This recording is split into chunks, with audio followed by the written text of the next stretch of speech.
Okay, so yung next natin tutorial, while loop na. So, while loop.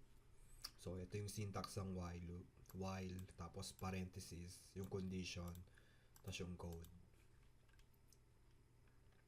Okay, so maglo-loop tayo. So, magkikreate tayo ng variable.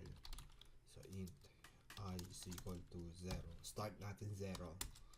Tapos while. Tapos, and I hanggang 5. 5 beses tayo maglo-loop.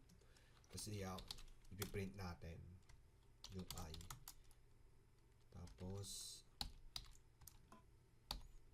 so, hindi natin pa napag-aralan na ba natin increment? So, nakalimutan ko na kung napag-aralan natin increment, di ba? So, kapag wala tong increment, infinite loop to kasi hindi tayo makakalabas sa loop.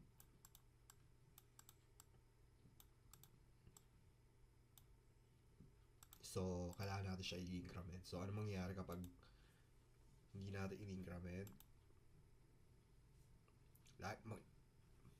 Okay, wait.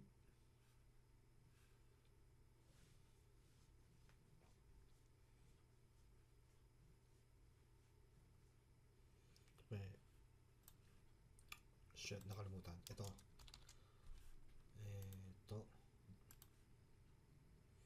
Ano to, infinite loop siya. So, grabe, di ba? Naglo-loop siya. So, dapat i-increment natin yung I para makalabas tayo sa loop. So, I plus plus. So, ayan, ha? Oh. Yan. Ibig sabihin, 5 beses tayo, makakalabas tayo sa loop. So, ayan. 0 hanggang 4. So, ito yung while loop. So, parehas lang sa ibang mga language. So, ito yung while loop. So, doon na tayo sa do while loop.